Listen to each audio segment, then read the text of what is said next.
Today we're going to be talking about juggling. No, not this kind of juggling.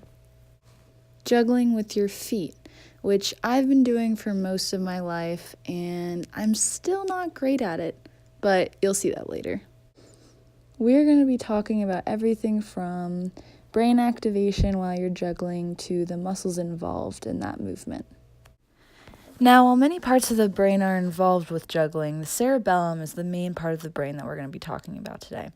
It is involved with motor coordination and locomotion ability. So what it does during juggling is it takes everything all throughout the brain from the prefrontal cortex to the occipital lobe and makes it smoother, and so your movements are less choppy.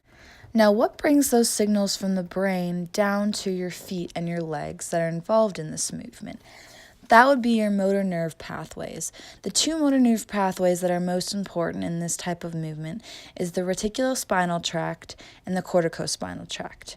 The reticulospinal tract is balance and posture related, while the corticospinal tract carries signals from the cerebral cortex down to your legs and your feet for precise and finely coordinated movements.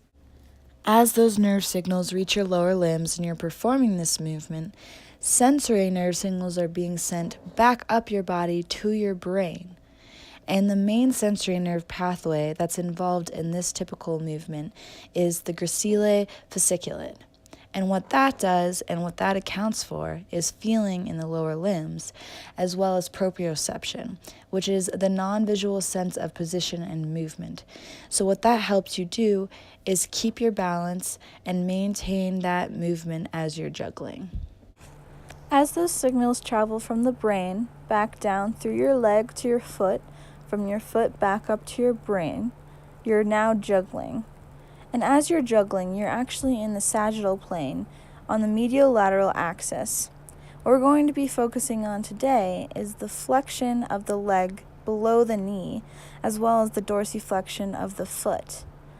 And as we're looking at this, we're going to be talking about all the muscles involved in this dorsiflexion and flexion. Now, let's move on to the muscles involved in this movement, as well as the nerves that innervate them and the bones that they're connected to and attached to within the body. The first muscle is the fibularis tertius, and this muscle's function is dorsiflexion and eversion of the foot. The nerve that innervates this muscle is the deep fibular nerve, and the attachments of this muscle is the fibula and the metatarsals. The extensor digitorum longus is also involved with dorsiflexion and extension of the toes. It's innervated by the deep fibular nerve as well, and it is attached to the tibia, fibula, and the phalanges. The extensor hallucis longus is next, and it is also involved in dorsiflexion, and it extends the great toe. What innervates it is the deep fibular nerve, and it is attached to the fibula and the phalanges.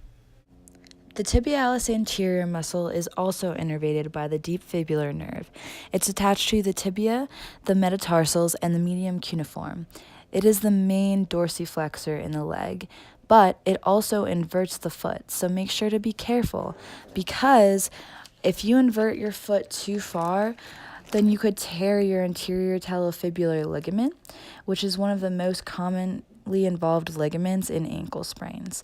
And when you sprain your ankle, it's difficult to go back. So while you're juggling, just make sure to be careful. Not only that, but if you tear your tibialis anterior, it'll be very difficult for you to get full dorsiflexion back in your foot. So just take care of yourself. Now on to the posterior compartment of the lower leg. First, the soleus. The soleus plantar flexes the foot and steadies the leg while standing. This is important for juggling because you will be standing on one foot while you're juggling with the other. So if you don't have a steady leg, then you're going to fall over.